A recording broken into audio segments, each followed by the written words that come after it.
Hello everyone, कैसे हैं? बढ़िया।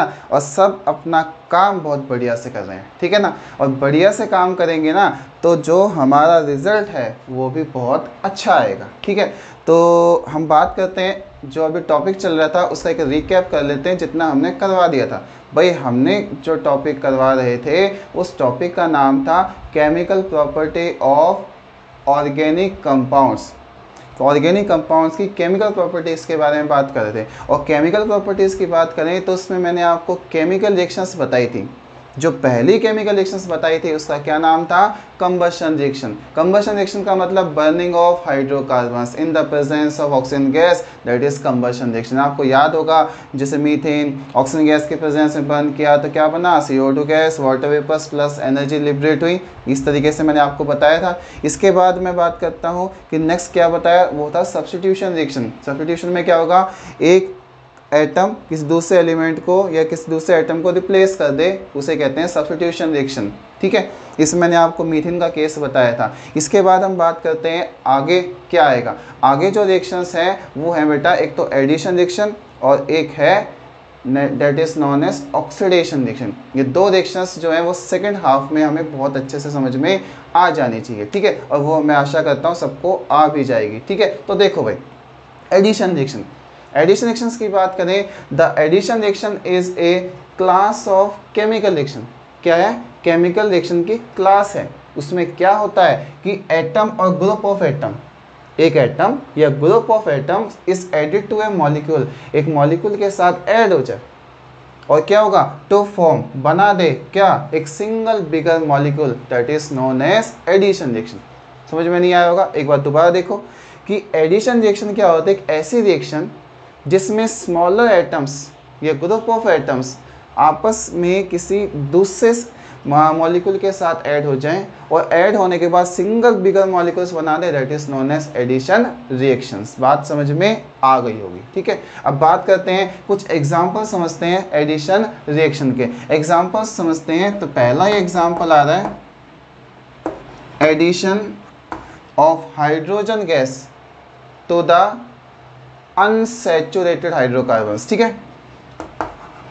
Addition of hydrogen gas to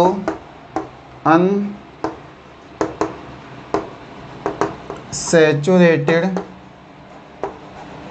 hydrocarbon. भाई अनसैचुरेटेड हाइड्रोकार्बन तो याद होगा, डबल ट्रिपल बॉन्ड वाले, है ना।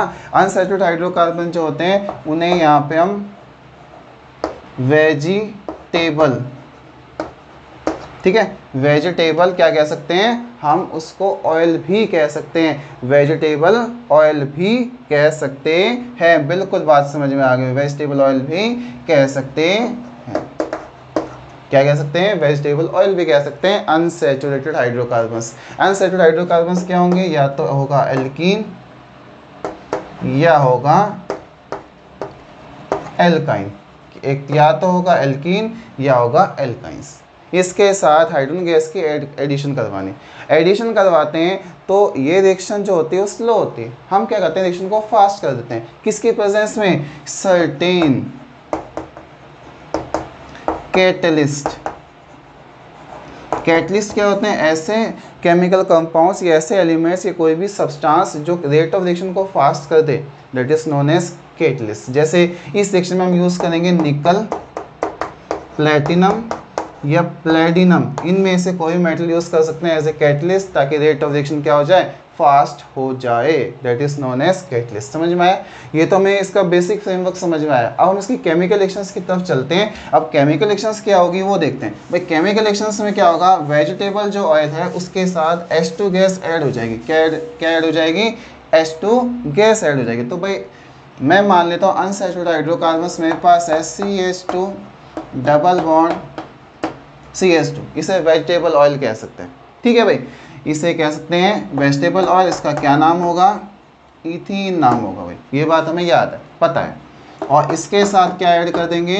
हाइड्रोजन गैस ऐड कर देंगे। किसकी प्रेजेंस में? इन the presence of nickel catalyst, निकल कैटलिस्ट के प्रेजेंस में, और near about 473 kelvin, near about 473 kelvin पे हीट करेंगे तो होगा क्या, ये जो डबल बॉन्ड है इसके बीच में, इसमें कार्बन कार्बन के बीच में जो डबल बॉन्ड है, इस डबल बॉन्ड का माइग्रेशन होगा। कैसे, ये CH2, ये डबल बॉन्ड और ये CH2, क्या होगा, डबल बॉन्ड ऐसे माइग्रेट होगा।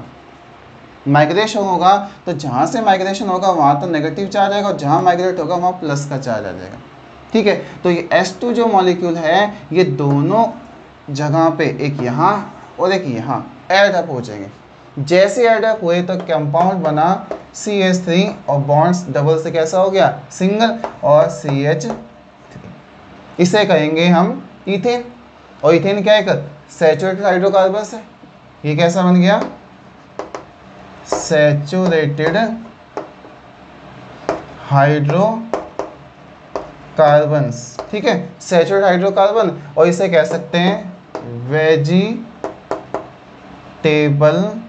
घी भी कह सकते हैं, वेजिटेबल घी कह दो, या फिर इसको एक और नाम से जानते हैं, वनस्पति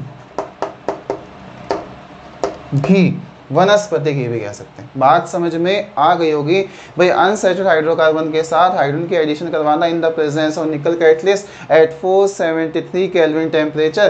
तो जो अनसैचुरेटेड हाइड्रोकार्बन था वो सैचुरेटेड हाइड्रोकार्बन में कन्वर्ट हो जाए in the presence of nickel catalyst, that is known as hydrogenation reaction. कौन सा रिएक्शन, हाइड्रोजिनेशन। तो आपको पता होना चाहिए ये जो मैंने आपको रिएक्शंस बता रहा हूँ ये कौन सी रिएक्शन कहलाएगी, दैट इज हाइड्रोजिनेशन रिएक्शन। और हाइड्रोजिनेशन किसके अंडर आती है, एडिशन रिएक्शन के अंडर आती है। ठीक है, तो दिस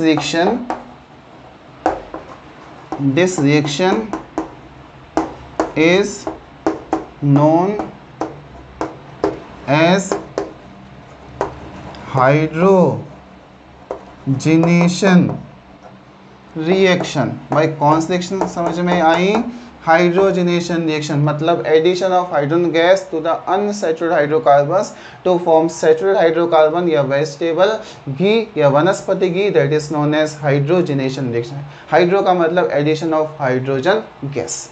ठीक है, समझ में आ गया। इस तरीके से हाइड्रोजिनेशन, ये फर्स्ट एक एग्जांपल था किसका, एडिशन रिएक्शन का। बात समझ में आ गई होगी, एडिशन रिएक्शन का एग्जांपल फर्स्ट जो है वो हमें समझ में आ गया।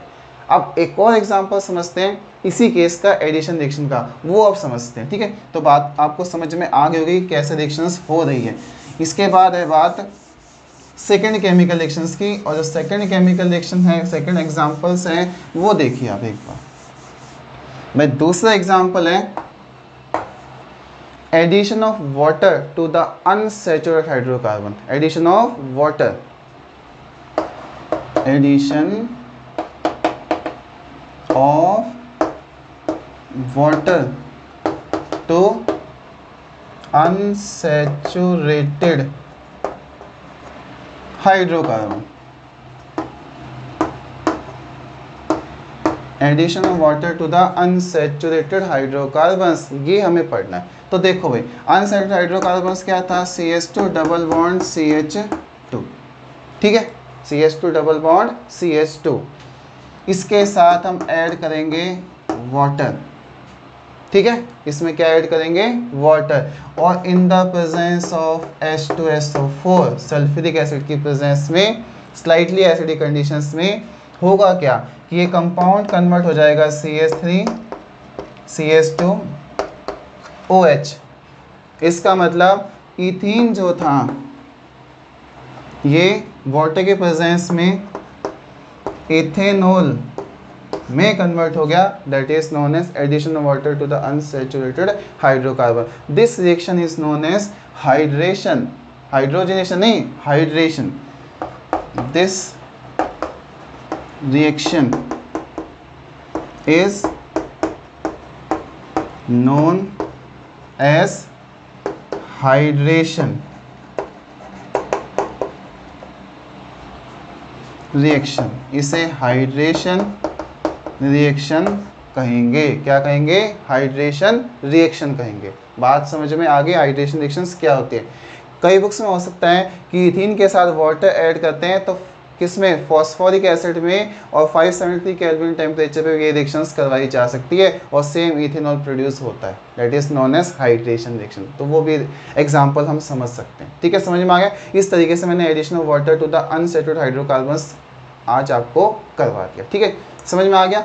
अब आपके दिमाग में एक चीज़ आ रही होगी, सर ने कहा था अनसैचुरेटेड हाइड्रोकार्बन के साथ हाइड्रोजन गैस ऐड होती, तो भाई मैंने इथीन के साथ तो करवा दिया, अगर इसको छोड़ कोई दूसरा हाइड्रोकार्बन आ जाए जो अनसैचुरेटेड हो तो क्या करें।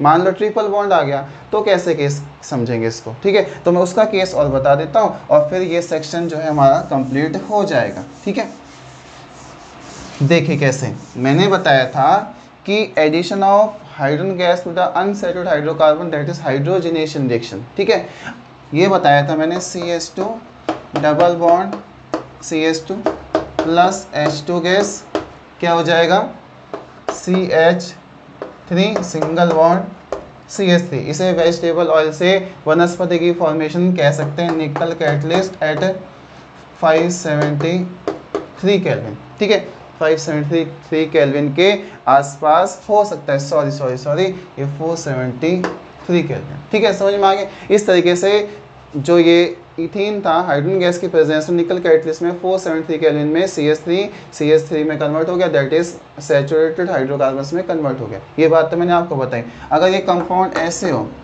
CH ट्रिपल बॉन्ड CH, तो ये भी तो भाई अनसैचुरेटेड हाइड्रोकार्बन, इसमें क्या एडिशन नहीं हो सकती, बिल्कुल हो सकती है। कैसे करोगे, H2 gas in the presence of nickel catalyst वही 473 केल्विन, तो क्या होगा ट्रिपल बॉन्ड पहले डबल बॉन्ड में कन्वर्ट होगा, तो CH2 डबल बॉन्ड CH2, उसके साथ दोबारा H2 गैस ऐड होगी in the presence of nickel catalyst at 473 kelvin, तो क्या होगा CH3 single bond CH3 that is वनस्पति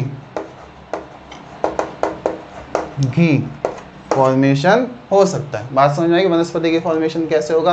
तो इस तरीके से हम वनस्पति की फॉर्मेशन डबल बॉन्ड और ट्रिपल बॉन्ड दोनों में फॉलो कर सकते हैं, ये बात आपको याद रखनी है। तो यहाँ आके बेटा एडिशन रिएक्शन जो सेक्शन था वो कंप्लीट हो गया, बात समझ में आ गई होगी। अब हम चलते हैं next chemical reaction that is oxidation reaction. कौन सा होगा भाई, ऑक्सीडेशन रिएक्शन। तो भाई ऑक्सीडेशन का मतलब मैंने आपको पहले ही बताया था, addition of oxygen in the presence of oxidising agent that is oxidation reaction. तो वही समझते हैं। फोर्थ केमिकल रिएक्शन है ऑक्सीडेशन रिएक्शन। ऑक्सीडेशन रिएक्शन क्या होगा, addition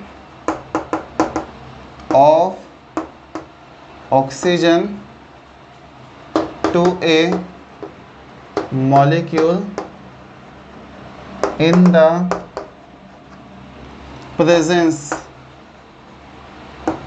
of oxidizing agent in the presence of oxidizing agent that is known as oxidation reaction। अब हमें यहाँ पे क्या याद करना है, ऑक्सीडाइजिंग एजेंट जो हम यूज़ करेंगे उनको समझना है। तो कौन कौन से ऑक्सीडाइजिंग एजेंट यूज़ करेंगे, तो ऑक्सीडाइजिंग एजेंट्स जो हम यूज़ करेंगे वो कौन से होंगे, फर्स्ट है एसिडिक या एल्कलाइन KMnO4 पोटाशियम परमैंगनेट, इसे कहते हैं पोटाशियम परमैंगनेट। ठीक है, पोटाशियम परमैंगनेट एसिडिक या एल्कलाइन KMnO4 यूज कर सकते हैं एज ए ऑक्सीडाइजिंग एजेंट। ठीक है, दूसरा होगा एल्कलाइन K2Cr2O7, इसे कहते हैं पोटाशियम डाइक्रोमेट। क्या कहेंगे, पोटाशियम डाइक्रोमेट कहते हैं, पोटाशियम डाइक्रोमेट कहते हैं, एल्कलाइन K2Cr2O7। तीसरा हो सकता है H2O2, इसे क्या कहेंगे भाई, हाइड्रोजन पर ऑक्साइड, और इसको छोड़ के जो तीसरा कंपाउंड यूज करेंगे that is ozone gas, that is O3। ये भी यूज किया जा सकता है डिफरेंट टाइप के ऑक्सीडाइजिंग एजेंट में, ठीक है। अब ऑक्सीडाइजिंग एजेंट कैसे कहलाएगा, क्योंकि ये जो सारे कंपाउंड हैं ये प्रोवाइड करते हैं नीसेंट ऑक्सीजन एटम। नीसेंट ऑक्सीजन का एटम क्या होता है, हाईली रिएक्टिव जो ऑक्सीजन एटम होता है दैट इज नीसेंट ऑक्सीजन एटम। ये ब्रैकेट में इस तरीके से सिंगल फॉर्म में प्रेजेंट होते हैं, जैसे नीसेंट हाइड्रोजन ऑक्सीजन एटम कहते हैं, ठीक है, समझ में आ गया। तो इस तरीके से ये जो कंपाउंड है ये नीसेंट ऑक्सीजन एटम प्रोवाइड करते हैं। इससे क्या होगा, ये कंपाउंड ऐड, ये जो एटम है ये ऐड होगा किसी मॉलिक्यूल के साथ और उसका ऑक्सीडेशन करवा देगा, ठीक है। ये बात हमें समझ में आ गई ऑक्सीडेशन रिएक्शंस में। तो ऑक्सीडाइजिंग एजेंट्स जो है कुछ हमें याद रखने। एग्जाम्पल समझते हैं ऑक्सीडाइजिंग रिएक्शंस का। तो एग्जाम्पल है ऑक्सीडेशन रिएक्शंस का कि हमारे पास इथेनॉल है, क्या है, इथेनॉल, CH3 CH2OH, ये क्या होगा इसका एग्जाम्पल,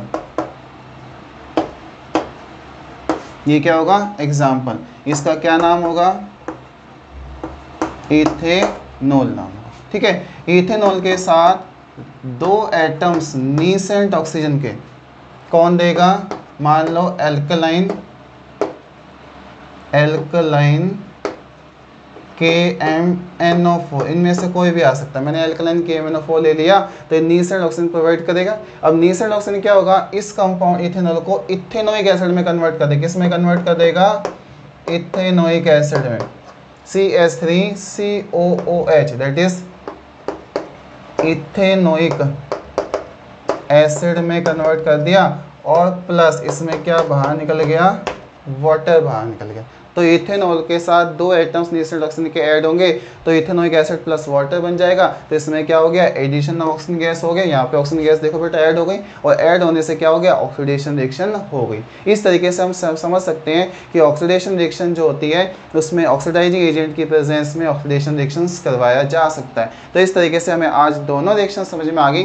पहली रिएक्शन जो थी एडिशन रिएक्शन थी, जिसमें हाइड्रोजनेशन या हाइड्रेशन के बारे में हमने समझा। उसके बाद ऑक्सीडेशन रिएक्शन, इसमें ऑक्सीडाइजिंग एजेंट की प्रेजेंस में डिफरेंट टाइप के केमिकल जो रिएक्शंस होते हैं उसमें नीसेंट ऑक्सीजन जो होती है वो कंपाउंड के साथ या मॉलिक्यूल के साथ ऐड हो जाए और एक डिफरेंट सब्सटेंस या डिफरेंट कंपाउंड या मॉलिक्यूल्स बना दे, दैट इज ऑक्सीडेशन रिएक्शन। तो इस तरीके से ये जो दो रिएक्शंस मैंने आपको बताई बहुत इंपॉर्टेंट है, यहाँ से कई बार क्वेश्चंस पूछ ले जाते हैं, ठीक है, तो याद रहेगा। तो इस तरीके से chemical property of organic compounds हमें आज समझ में आ गई है। तो ये टॉपिक भी आज कंप्लीट हो गया है, ठीक है। तो थैंक यू।